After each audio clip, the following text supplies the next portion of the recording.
Assalamualaikum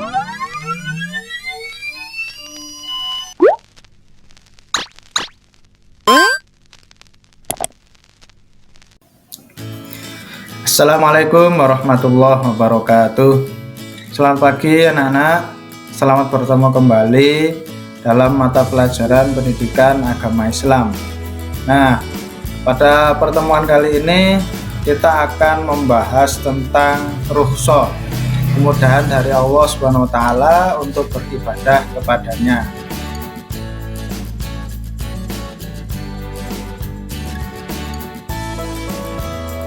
Ya, baik anak-anak, kita lanjutkan lagi pembahasan kita. Nah, sekarang kita sudah sampai pada bahasan tentang sholat jamak takhir. Nah, apa ini yang disebut dengan sholat jamak takhir ini? Yaitu menggabungkan dua sholat dalam satu waktu secara bersamaan pada waktu sholat yang kedua. Nah, ini hampir sama seperti sholat jamak takdim yang tadi kita bahas ya. Hanya saja yang digarisbawahi pada pembahasan kali ini yaitu pada waktu sholat yang kedua. Nah, itu yang perlu digarisbawahi ya. Bedanya dengan sholat jamak takdim, kalau jamak takdim itu yang digarisbawahi pada waktu sholat yang pertama. Kalau jamak takhir itu yang digarisbawahi pada waktu sholat yang kedua. Nah, sekarang coba diperhatikan contohnya. Contoh yang pertama, sholat zuhur dan asar. Nah, di jamak takhir. Nah, yang waktu sholat yang pertama mana? Kalau antara zuhur dan asar, waktu sholat yang pertama itu adalah zuhur. Nah, berarti waktu sholat yang kedua asar. Nah, kalau mau di jamak takhir antara zuhur dan asar berarti dilaksanakan di waktu asar. Nah, seperti itu. Terus contoh yang kedua coba diperhatikan. Sholat maghrib dan isya. Nah, waktu sholat yang pertama antara dua ini yang mana? Yang maghrib. Nah, berarti waktu sholat yang kedua yang isya. Nah, kalau antara maghrib dan isya ini mau di jamak takhir berarti dilaksanakan di waktu isya. Nah, seperti itu. Nah, sama halnya seperti sholat qashar dan sholat jamak takdim yang tadi sudah kita bahas sebelumnya. Sholat jamak takhir ini juga ada syarat-syarat dan ketentuan yang harus kita perhatikan dalam pelaksanaannya ya. Nah, ketentuan yang pertama itu niat jamak takhir di waktu sholat yang pertama. Nah, maksudnya seperti ini. Nah, ketika kalian ingin melakukan sholat zuhur di waktu asar, dalam kurung melakukan jamak takhir, maka jangan lupa niat dalam hati ya, batin. Oh, saya niat jamak takhir zuhur dan asar. Nah, seperti itu. Nah, dan pastikan dulu kalau ketika kamu itu niat seperti itu tadi ya, nah itu pastikan waktu zuhur itu masih ada.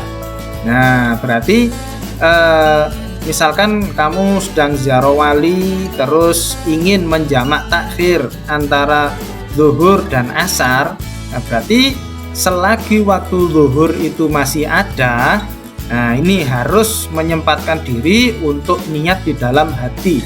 Saya niat jamak takhir zuhur dan asar. Kapan nanti sholat zuhurnya? Nanti pada waktu asar bersamaan dengan sholat asar. Nah, seperti itu. Baik, ketentuan kedua dari sholat jamak takhir ini adalah tidak boleh diselingi dengan jarak yang lama. Nah, ini sama seperti yang sudah dijelaskan tadi ya. Nah, kita itu menggabungkan dua sholat ya. Sholat jamak itu menggabungkan dua sholat dalam satu waktu. Nah, maka antara dua sholat ini tidak boleh diselingi dengan waktu yang lama. Nah, misalkan kamu menggabungkan antara sholat zuhur dan asar. Nah, entah itu jamak takdim atau jamak takhir sama ya, tidak boleh diselingi dengan waktu yang lama. Jadi misalkan kamu setelah melakukan sholat duhur itu jangan diam terlalu lama, jadi harus langsung berdiri lagi untuk melakukan sholat asar. Nah, intinya seperti itu. Nah, ketentuan yang ketiga dari sholat jamak takhir ini adalah masih berstatus musafir atau dalam kurung masih dalam perjalanan dan belum pulang ke rumah. Ya, ingat bahwa rukhsah berupa sholat qashar atau sholat jamak, baik jamak takdim atau jamak takhir, ini diperuntukkan bagi musafir ya. Maka orang yang sudah pulang ke rumah ini status musafirnya sudah hilang. Nah, kalau status musafirnya sudah hilang, nah dia tidak bisa memperoleh lagi rukhsah berupa sholat qashar dan sholat jamak.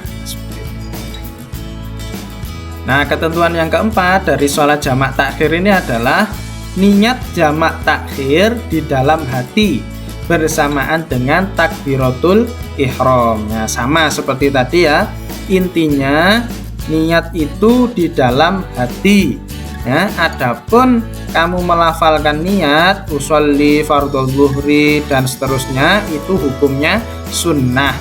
Yang wajib kamu lakukan itu adalah niat di dalam hati bareng dengan takbiratul ihram. Allahu Akbar. Nah, itu jangan lupa batin di dalam hatinya ya, niat sholat ya. Tidak harus bahasa Arab, tapi bahasa Indonesia juga boleh. Contohnya, saya niat sholat duhur 4 rakaat di jamak takhir dengan sholat asar fardu karena Allah Ta'ala. Ya, baik anak-anak, mungkin demikian yang bisa saya sampaikan tentang rukhsah pada pertemuan kali ini. Ya, semoga apa yang saya sampaikan ini bisa dapat dengan mudah kamu pahami, dan yang terpenting lagi bisa kamu terapkan dalam kehidupan sehari-hari, utamanya ketika kamu berada dalam kondisi bepergian jauh. Ya, semoga bermanfaat. Sekian, wassalamualaikum warahmatullahi wabarakatuh.